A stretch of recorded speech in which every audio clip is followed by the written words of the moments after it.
गुणनिधानं वा निराणामधीतं रघुपति प्रिय भगतं वापि जातं नमामि। श्री तुलसीदास जी के पद कमल बारंबार मनाए, गुण गावहु सिया राम के श्री हनुमत हो सहाय।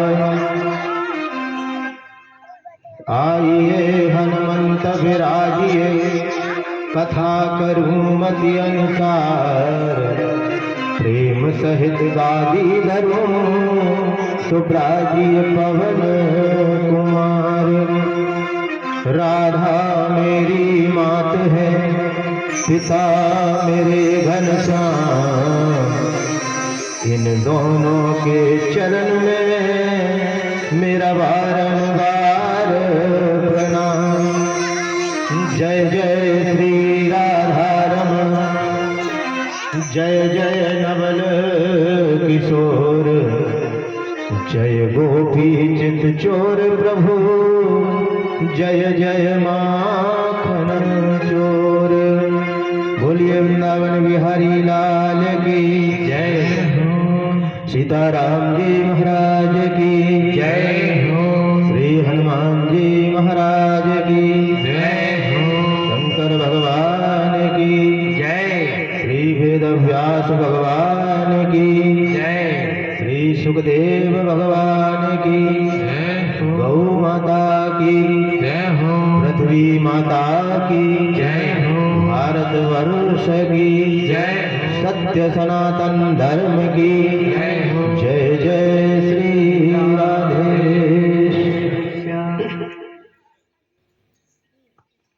अकारण करुणा भरणालय भक्तवांछा कल्पतरु तड़ंगत विलंबित श्री पीतांबरधारी बालकृष्ण लाल की सांगमयी प्रतिमूर्ति श्रीमद् भागवत महापुराण। श्री सीताराम जी महाराज के श्री चरणों में कोटि कोटि वंदन। अनंत बलवंत भगवत कथा के अनन्य रसिया श्री हनुमान जी महाराज को महाराज के श्री चरणों में वंदन करते हुए जगत की अधिष्ठात्री देवी मां भगवती, ज्ञात अज्ञात समस्त देवी देवताओं को प्रणाम करते हुए, समस्त संत जनों के श्री चरणों में प्रणाम करते हुए, यत्र तत्र से आए हुए समस्त भक्तजन, सती अनुसुईया के पद चिन्हों पर चलने वाली आदरणीय माताएं बहनें,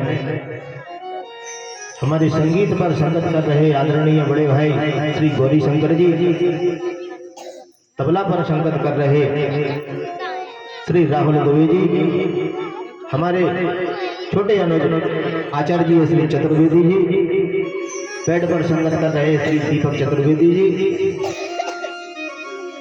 और नमो भगवते वासुदेवाय का मंत्र का जाप करते हुए हमारे वरुण देवता, कथा के समस्त प्रेमी, आप सभी को इस व्यासपीठ से सिया राम मैं सब जग जानी, करहु प्रणाम जोर जुग पानी, इस मंच से सभी को नमस्कार करते हैं। जैसा कि आज हनुमान जी महाराज का दिन है, तो हनुमान जी महाराज के नाम से ही कथा शुरू करते हैं। देखो हनुमान जी महाराज,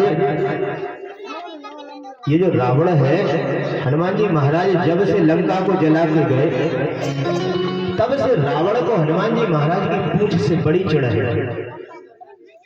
और होता भी है, जिसके पास कुछ होता है उसकी तो पूंछ होती है, और जिसकी पूंछ होती है उसकी बुराईदार भी बहुत होते हैं महाराज। तो हनुमान जी महाराज की पूंछ से रावण को बड़ी चिढ़। एक दिन उसने अपने सैनिकों को बुलाया, 4 तरह के सैनिक भेजे, महाराज में किसी तरह से उस बंदर को पकड़ के ले आओ। हाथी की सेना गई, घोड़े की सेना गई, पैदल की सेना गई, रथ की सेना गई, चारों तरह की सेनाएं हनुमान जी महाराज को पकड़ने गई। रावण ने आदेश दिया कि किसी तरह से भी बानर को पकड़ के लाओ। अब हनुमान जी महाराज के सामने जैसे ही सेनाएं पहुंची तो हाथी से हाथी को पकड़ के मारे महाराज, घोड़े को घोड़े से पकड़ के मारे, रथ को घुमार कर फेंक दे में। तो रथ में बैठने वाला सारथी जो लड़ने वाला योद्धा है वो अपने आप मर जाएगा। शाम को जब सेना तो नहीं पहुंची, गुप्तचर पहुंचे, संवाददाता पहुंचे। रावण ने पूछा क्या हुआ, बानर को पकड़ के ले आए? बोले महाराज बानर को तो नहीं लाए पकड़ के। बोले सेना कहाँ है? बोले सेना तो गई। बोले कहाँ गई? बोले सेना तो मर गई। रावण बोला इतनी बड़ी सेना मर गई, एक बानर को पकड़ के नहीं ले पाए? बोले कैसे मारा उसने? अब बोले महाराज हाथी को हाथी से पकड़ के मारे, घोड़े को घोड़े से पकड़ के मारे। तो बोले तुम लोग पागल थे, सामने से क्यों लड़ रहे थे? उसके पीछे से पकड़ते बंदर को। बोले महाराज पीछे से पकड़ते तो पीछे उसकी पूंछ, और जैसे ही पूंछ का नाम लिया बोले खबरदार पूंछ का नाम नहीं लेना। पूंछ से तो उसको बड़ी चिढ़ थी। फिर रावण ने अमर सेना को भेजा कि उस बंदर को पकड़ के ले आओ। भाई जो सेना अमर है तो मरने का तो नाम ही नहीं। बिना मरने वाली सेना को भेजा हनुमान जी महाराज के पास। सेना में विभीषण जी बोले अब तो बड़ा मुश्किल है, राम जी की सौगंध कैसे पूरी होगी, निश्चर हीन करूं मैं। तो अब कैसे इस पृथ्वी को निश्चर से हीन करेंगे महाराज? क्योंकि जो सेना तो मरने वाला, जिसको मरना ही नहीं है भाई, उससे तो बड़ा क्या कर सकते हैं ऐसे का जैसे मरना ही नहीं है। तो बोले हनुमान जी बोले मैं जाऊंगा ऐसी सेना से लड़ने, मैं भी अमर हूं। अब अजर अमर गुण निध सुत होई। बोले मुझे मेरी माता ने वरदान दिया है, मैं अमर हूं। लक्ष्मण जी बोले ये ठीक है, अमर को अमर से लड़ने दो, ये ज्यादा अच्छा है। तो अमर सेना गई, हनुमान जी महाराज तो लड़े ही नहीं। सेना खूब यहाँ वहां घूमती रही। होते करते जब दोपहर का समय हुआ महाराज, शाम का टाइम होने को आया, तो हनुमान जी महाराज ने क्या किया कि अपनी पूंछ बढ़ाई, और पूंछ इतनी बढ़ाई कि सारी सेना को बांध करके हनुमान जी महाराज ने क्या किया कि पूरी सेना को फेंक दिया ऊपर। इतने ऊपर चली गई महाराज की पृथ्वी का गुरुत्वाकर्षण पार कर गई। अब लटके रहो, नीचे आना ही नहीं है, खूब बने रहो अमर। शाम को फिर से संवाददाता पहुंचे, बोले आज तो रावण बड़ा खुश था कि आज तो बानर पकड़ के ही आएगा। जैसे ही संवाददाता पहुंचे बोले बानर कहाँ है? बोले महाराज बानर तो वहीं है। बोले वहीं है तो सेना कहाँ है? अब ये तो कह नहीं सकते कि सेना मर गई, क्योंकि अमर है, अमर सेना तो मरने वाली है। तो बोले सेना तो चली गई। बोले कहाँ चली गई? बोले महाराज सेना तो ऊपर चली गई। बोले ऊपर कैसे चली गई? बोले अब वही समस्या महाराज बताएंगे तो आप नाराज होंगे। नहीं नहीं, बोले कैसे चली गई? बोले महाराज पूंछ से। बोले खबरदार पूंछ का नाम नहीं लेना मेरे सामने, पूंछ का नाम तो बिल्कुल नहीं लेना। रावण ने सोचा कि अब क्या करूं, ये अपने हाथ में लेता हूं सारा मामला। रावण खुद पीछे से गया। हनुमान जी महाराज बैठे हुए थे, भगवान का ध्यान कर रहे थे, तो पीछे से जाकर कस के महाराज पूंछ को पकड़ लिया रावण ने। हनुमान जी महाराज की मुझे कि संत की पूंछ उखाड़ना चाहता है। आजकल यही तो विडंबना है संसार की, दूसरे की पूंछ, दूसरे की प्रतिष्ठा, दूसरे की बड़ाई व्यक्ति को देखी नहीं जाती। मेरी एक आंख भले ही फूट जाए लेकिन पड़ोसी की दो फूटना चाहिए महाराज। ऐसी व्यवस्था लोगों की है, ऐसी विचारधारा है। तो पूंछ को पकड़ लिया महाराज कस के रावण ने। अब रावण ने सोचा कि पीछे मुड़ेंगे और मुझसे लड़ेंगे, तो मैं पीछों भुजाओं का बल लगाकर उसने पूंछ को पकड़ लिया। लेकिन हनुमान जी महाराज ने क्या किया? लड़े तो नहीं, उड़े। ये तो रावण ने सोचा ही नहीं था कि ऐसा हो सकता है। महाराज हनुमान जी महाराज तो उड़े और रावण जल्दी जल्दी में पूंछ को छोड़ना भूल गया, तो रावण पूंछ से ही लटक गया। अभी तक तो ये सोच रहा था, प्रार्थना कर रहा था कि मैं इनकी पूंछ उखाड़ लूं, भगवान इनकी पूंछ उखड़ जाए। लेकिन अब प्रार्थना करता है कि हे भगवान कहीं ये पूंछ न टूट जाए, कहीं ये पूंछ न उखड़ जाए,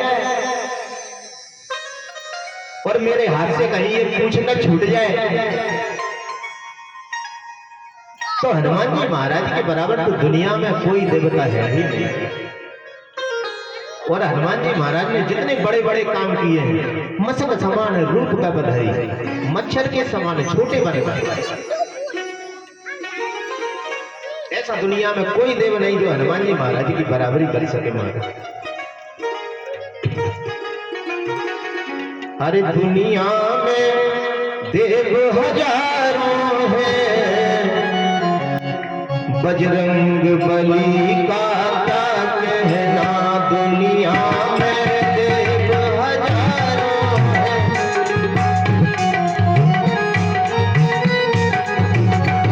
दुनिया में देव हजारों, बजरंग बली का क्या कहना, इनकी शक्ति का क्या कहना, इनकी भक्ति का क्या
आइए कथा में प्रवेश करते हैं।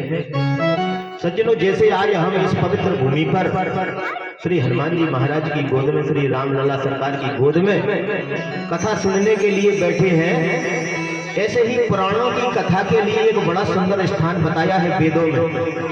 नैमिषारण्य क्षेत्र कहते हैं उसे। बड़ा सुंदर शांतिमय नैमिषारण्य क्षेत्र, 88,000 संत जन जहां विराजमान है, और वो सभी संत ग्रस्त संत हैं। उन संतों का काम है सिर्फ भगवत चर्चा करना। कभी कोई संत व्यासपीठ पर बैठ जाता, तो कभी कोई संत व्यासपीठ पर बैठ वक्ता बन के बैठ जाता। उन संतों का काम सिर्फ भगवत चर्चा सुनना है महाराज। ऐसी ऐसी लंबी उम्र वाले संत के जिनके जीवन में सतयुग, त्रेता, कलयुग, द्वापर कई बार बदल चुके।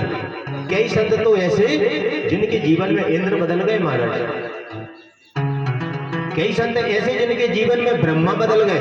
ऐसी लंबी उम्र वाले संत अपने नित्य कर्म से निर्वृत होकर के प्रातः जब बैठे हुए थे, तो उन संतों की मंडली के मध्य में एक परम युवा 22 वर्षीय श्री सूत जी महाराज, जो वेद व्यास जी के परम लाडले शिष्य हैं, सूत जी महाराज का आगमन हुआ तो सभी संत खड़े हो गए। अब आप विचार करेंगे, एक 20-22 वर्ष का युवा उन संतों के बीच में आया और सभी संत खड़े हो गए, स्वागत करने लगे। तो उन्हें बड़ा संकोच हुआ, बोले आप तो हमसे उम्र में इतने बड़े हैं महाराज, और आप हमारा स्वागत कर रहे हैं, हम तो उम्र में बहुत छोटे हैं। तो जो 88,000 संत हैं, उनमें से एक संत खड़ा होकर कहता है कि धन वृद्धा, बल वृद्धा, आयु वृद्धा तथैव, और ते सर्वे भी ज्ञान वृद्धा, किंकरा शिष्य किंकरा। बोले हे सूत जी महाराज, कोई धन में बड़ा हो सकता है, कोई बल में बड़ा हो सकता है, कोई उम्र में भी बड़ा हो सकता है, लेकिन असली बड़े तो वो माने जाते हैं जो ज्ञान में बड़े हैं। और आप तो हमसे, हमारे बीच में ऐसे प्रकट हुए हो जैसे अज्ञान ध्यान विध्वंस, कोटि सूर्य समप्रभा, सूताख्याहि कथा सारम, मम करुणा रसायन। बोले हे सूत जी महाराज, आप तो हमारे बीच में ऐसे प्रकट हुए हो जैसे घोर अंधकार छाया हुआ हो, और उस घोर अंधकार में जब सूर्य भगवान प्रकट होते हैं तो अंधकार का नाश हो जाता है। हमारे मानव के हृदय में जो अंधकार बैठा है सूत जी महाराज, उसे दूर करने के लिए आप तो करोड़ों सूर्यों के समान हो। तो आपसे हमारी तो एक ही प्रार्थना है कि सूताख्याहि कथा सारम मम करुणा रसायन। बोले हे सूत जी महाराज, आप तो हमें ऐसी कथा सुनाइए कि कथा हम अपने कानों से सुने और भगवत प्राप्ति, संसार के कष्टों से निवृत्ति, ये समस्त संसार के लोगों की हो जाए, ऐसी कथा आप हमें सुनाइए। सूत जी महाराज गदगद हो गए सौनक ऋषियों की बात सुन करके। देखो आजकल तो लोग अपने लिए कुछ मांगते महाराज, दूसरे से कोई मतलब नहीं। संसार को अपनी चिंता है, लेकिन संत जो होते हैं, संत को संसार की चिंता होती है। संत का नाम पीले वस्त्र पहनने का नाम संत नहीं है, लाल वस्त्र पहनने का नाम संत नहीं है। संत तो एक गुण होता है। एक कोई संत थे, नदी में एक बिच्छू बहता हुआ जा रहा था, और संत ने देखा कि ये बिच्छू बह रहा है, मर जाएगा।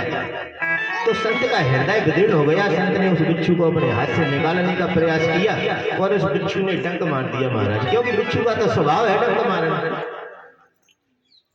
और वो हाथ महाराज संत का कप गया और बिच्छू नीचे नदी में गिर गया। दोबारा से फिर से उसे निकालने का प्रयास किया, तो फिर से डंक मार दिया। जिसका जो स्वभाव है, दुष्ट का स्वभाव है दूसरे के प्रति कपट करना। संत का स्वभाव है संसार के लिए अच्छा सोचना, संसार का हित सोचना। तो दो बार निकालने का प्रयास किया, 2 बार डंक मार दिया, तीसरी बार निकालने का प्रयास किया, तीसरी बार डंक मार दिया। आप जैसे कोई खड़े थे वहां पर, अरे बोले संत जी इसे जाने दीजिए, इसका तो स्वभाव है काटना, डंक देना। बोले भैया एक चीज तो बताओ, ये छोटा सा 2 ग्राम का बिच्छू जब अपने स्वभाव को नहीं छोड़ सकता, इसका स्वभाव है डंक मारना, तो मैं तो संत हूँ, 70-80 किलो 90-100 किलो का संत हूँ, मेरा स्वभाव तो बचाने का है, मैं इसे कैसे मरने दूं। संत का स्वभाव है संसार को बचाना।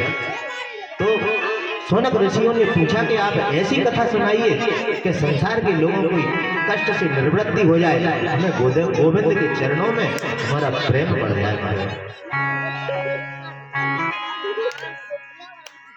सुत जी महाराज तो बड़े प्रसन्न हुए। कल हमने कथा में सुना कि भागवत कथा सुनकर के कैसे कैसे दुष्ट आत्माओं को अभी उद्धार हो जाता है। धुंधकारी की कथा सुनी, ये मानवा पाप तस्तु सर्वदा सदा दुराचारता विमार्गदा क्रोधाग्नि दग्धा कुंडलाश्च कामिन सप्ताह यज्ञेन कलौ पुनन्ति। बोले कैसा भी दुष्ट से दुष्ट व्यक्ति हो और उसकी अकाल मृत्यु हो जाए तो उस व्यक्ति के निमित्त भी अगर कोई भागवत जी करा करके और उसका संकल्प, उसके पुण्य का संकल्प उस प्रेत के प्रति कर दे तो वो प्रेत की भी मुक्ति हो जाती है। हमने नारद और सनत कुमार की कथा सुनी है जो भक्ति माता को उन्होंने सुनाई है। फिर शौनक ऋषियों ने 6 प्रश्नों को किया तो सूत जी महाराज शौनक के 6 प्रश्नों को सुन करके कहते हैं कि सबसे पहले हम सुखदेव महाराज का वंदन करना चाहते हैं, थोड़ा सुखदेव महाराज के जीवन के बारे में जानना चाहते हैं। बोले ये सुखदेव जी है कौन, इनका प्राकट्य कैसे हुआ? तो ये सूत जी महाराज सुना रहे हैं कि सुखदेव हमारे वेद अभ्यास के परम लाडले शिष्य हैं। ये गोलोक धाम में राधा रानी की गोद में क्रीड़ा करते हैं तोते के रूप में। एक दिन राधा जी बोली कि पुत्र तुम पृथ्वी लोक पर जाओ और भागवत धर्म का प्रचार करो। बोले नहीं माता, ये मेरे बस की बात नहीं है। पृथ्वी लोक पर मैं जाऊंगा और मायापति की माया मुझे पकड़ लेगी। जो 2-4 आपके नाम की माला जपता हूँ वो भी हाथ से छूट जाएंगे। अरे बोली तुम पे कोई असर नहीं होगा, मैं तो कहती हूँ तुम तो गोलोक धाम से पृथ्वी लोक पर जाओ और भागवत धर्म का प्रचार करो।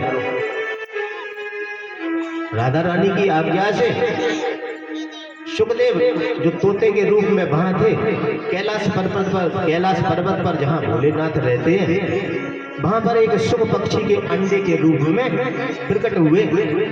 लेकिन जोरदार बर्फीली ठंडी हवाएं चल रही थी तो महाराज वो अंडे फूट गए और उनके जो माता पिता थे शुभ पक्षी पक्षिणी वो उस अंडे को ऐसे ही छोड़ करके चले गए। क्योंकि सर्द हवाएं चल रही थी तो अंडे को महाराज ऐसा ही छोड़कर चले गए। अब कैसे सुखदेव जी का प्राकट्य हो तो देखो संत समाधान देते हैं। एक बार भूपति मन माही भयो गलानी मोर सत नाही। ऋषि के पास गए, संत के पास, तो उन्होंने क्या कह दिया कि दरहो धीर हुई है सुतचारी प्रभु बन वेद तब भयहारी। दरहो धीर हुई है सुतचारी प्रभु बन